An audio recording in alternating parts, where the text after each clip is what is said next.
Hi ma'am, video sibu yang biriba ma'am puno po hanu maktada channel sigi mai kede taram na okchari ma'am ngasigi topic sidi ma'am na toina hangbirak pa comment da amadi WhatsApp chat ta ko views kaya da lupa kaya sage na ko yam toina hangbire adugi matang da ngasigi topic se oidoini ado ma'am ai yam khangdana haidana ma'am da takjaba na chade aingonda lejaba knowledge khara ma'am da share tawjabani aduga aingonda gi hena khangba haiba chinau ma'am su dum yawbirangmani na khanjai ado aina ngasi chamjariba topic sidi hangbirak ko chinau sing amadi हाइरिबा topic सिगी मतंग खंगबीद्रिबा चिनाउ सिंगी दमक्ता सेमजबा video नि अदो मैम हाइरिबा व्यूज कयादा लुपा कया सागे हबजे मसी कनामतना फिक्स हाइबा ngमोय हाइदि फिक्स लेइतेबा यूट्यूब की ओइना को हाइदि लुपा व्यूज लिसिंग अमदा लुपा असुक सागनी हाइबगी फिक्स लेइतेबा अदो करिगी दमक्ता लेइत्रिनो हाइ मतमदा अखोइगी वीडियो अमगा अमता मानरोयबा को वीडियो अमदना खरा पिकनिक सारकपा वीडियो अमदना खरा हेक यामना सारकपा सिजे कइगिनो हाइ काना मैम अखोइगी वीडियो की लेंथ हाइबम लेरेको अदुगा ऑडियंस रिटेंशन हाइबम ले अदुगी प्रूफ सो मैम लोइना हाइजरके वीडियो जे सांगागजु मीना याम सांगना यंगत्रगदी अदुगी पेमेंट अदुगी पैसा पिकना सारकनेबा अदुगा वीडियो जे तेलगजु मागी ऑडियंस रिटेंशन दो अदु सांगना यंग तारगदी अदु पैसा चावरकनेबा को अदुम लेरनी प्लस अदुगा अखोइगी एडवर्टाइज को एडवर्टाइज सिदा खरा अतांग एडवर्टाइज लाको यूट्यूब पे खराम तब एडवर्टाइज हाइतारेको समना हारबदा गाड़ी की गुम्बा इंश्योरेंस की गुम्बा को अदगी बैंक अकाउंट हांबगुम्बा ऑनलाइन अर्निंग की मतंग गुम्बा सुगुम्बसिना अखोइगी यूट्यूब ता पेमेंट जे खरा चावना फंगेबा हाइदि अदु यूट्यूब ता दमाना चावना सारक तारगदी अखोइदजु अमु खरा चावना सारकनेबको अखोइदा सारकदुना आरपीएम कोएबा अदु सिगी सीपीएम आरपीएम जी लोइना प्रूफ गलोइना उचरकेबको अदगी प्लस अखोइना कइगुम्बा एडवर्टाइज लाको मतमदा एनी XYZ अमना समना हारबदा Amazon की प्रोडक्ट अमगी एडवर्टाइज लाखसलेबो खोदा अदुगी प्रोडक्ट तो आइगी व्यूअर्स सिंगी मरक्तगी मी हमना परचेस तौरबा बाय तौरबा आइगी लाइव एडवर्टाइज तो क्लिक तौरकांड परचेस तौ तारगदी अदु डबल चौखलकने आइगी अर्निंग जे को अदि प्लस कइगुम वेबसाइट अमा अखोइगी काय हाइतारे मैम दा प्रमोट तौरकपा को समना हारबदा एडवर्टाइज ओना प्रमोट तौरकपा हाइतारे नको अदु वेबसाइट तो आइगी व्यूअर्स सिंगी पामबदगी वेबसाइट तो चंगागा साइन अप का तौसनदना येंगदना खोतना हाइदि लेदनाको अदुम पेमेंट अखोइदा चावरकनेबको अदुना हाइरिबा मैम सिंजी तोंगान तोंगानबा ओइरकपनिना अखोइगी पेमेंट जे अमता फिक्स ओइरोयबा को अदुदि मैम हुजिकी हाइरिबा आरपीएम सीपीएम अदगी ऑडियंस रिटेंशन ना चिंगबा करिनो हाइबदो मैम खंगमिनारजी अदुकांदा अदोमजु ममुताना खंगबा हेलनेबको हाइदि कइगिनो पैसा जे अनेम अवांग सानारैजे कइगिनो हाइबदो अदुकांदा ममुताना खंगनी अदुगा मैम चैनल असिबु नौना थेंगनबि चिनाउसिंग यूट्यूबर ओइरगदी चैनल असे सब्सक्राइब तौसनबियो आई यूट्यूब की मतंगदा टिप्स एंड ट्रिक्स मैम अदुम पुरगा लाक्चबने अदोंगे नॉलेज ओइगनिना खंजैको अदुदि मैम आइगी लैपटॉप की स्क्रीन उबिरे सिदा आइना आइगी चैनल दो हांगागा थमजरेको चैनल जिदा मैम अहानबा अकोनबा थागतपा वीडियो जिगी रेवेन्यू हाना यंगजेबको एनालिटिक्स ता चंगनी एनालिटिक्स ता चंगकांदा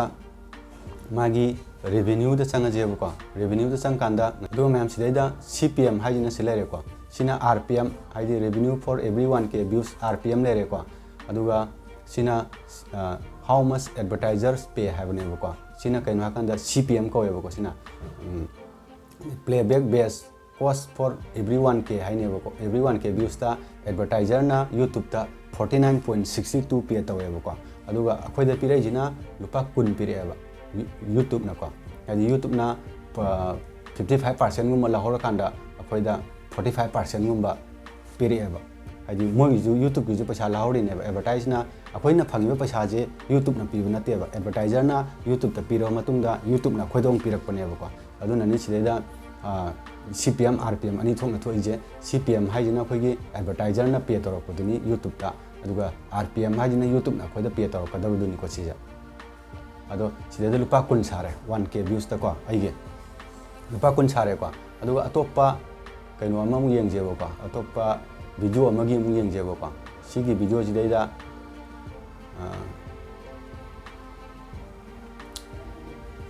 सिगी रेवेन्यू मु येंगजेबको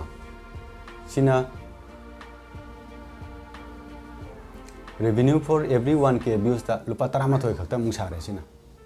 उबिरबा मैम अदो तादी वीडियो अमगा मागी कइनोजे revenue J खेनारेको ngसाइ in हाइजगिबदो अदुगा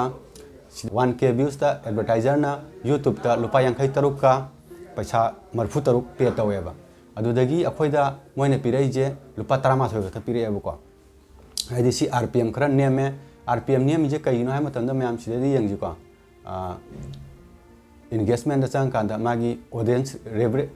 average view duration haije haidi mayam ne yengakpagi matam du ne bako matam do tele ko se aduna ni aduga sidai de minute manga ga magi video gi length si ju minute manga ga pung minute manga ga second kun mari khakta ne bako aduga ngasai gi video duna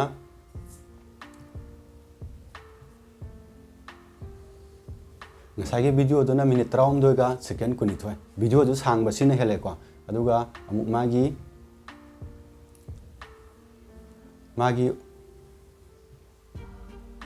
average view duration jina minute ahum ga kumapan adu jadi ngasai gi aina sai jagi ba audience retention do sina wanga abnina RPM sina wang ba ji mathau ta bane ba masana ta bane ba kaino har kana sidai di minute ahum ga kumapan sang ta di advertise ani do yu chat pa matam lai ga ne ba ko adu ngasai gi minute ani khak sang do di advertise ama gum ba chat pa ko adugum bagi condition lai bhai tare ne ko aduga adagi mu marak thana mayam khoi gi payment akhoi gi paisa sa ba ji ju numit akhoi gi ngasi 24 hour ngasi video thagat lene ko 24 hours ki manung da yengak pa views to 24 hours ki manung da yengak pa views to aduna paisa je khara dum chauna sarakane ba ko adugi mathang tarak pada yengak pa views to adugi khara mu handarakane ba si kai gi maram no har kanda akhoi gi ahan bek thagat pa num sidadi akhoi gi youtube na advertise se khara tang ba hai tare ne ko khara mayam popular oi ba advertise samna ra bada moi da khara pe khara yam taw CPM khara wang ne pe taw bada adugum bado 24 thagat pa numit ki 24 hours sida yam oina adugi advertise chat kane ba aduga makha tarak pa sum kuisalak pa video dadi ai advertise khara paisa hong ba adugum boina chalala kane ba ko aduna mayam ai jiki hai ba numit sida views khara yam gi tardi RPM CPM ju wang kane ba mayam aduna yaringai 24 hours da ai gi views yam na bo hono bi horagadi adom gi RPM wang kani CPM wang kani revenue wang kane ba ko aduna hujiki hai ba ngasi gi topic se akoi YouTube ki payment je views asukta asungai sani hai ba fix oide aduna magi RPM CPM adegi magi audience retention hai ba mayam do tongan lakpanina mayam fix leiroi hai ba wafam je thamjara kanda ngasi gi di matang se lo senjarage yingbiri ba mayam punong pu amukana khuramjari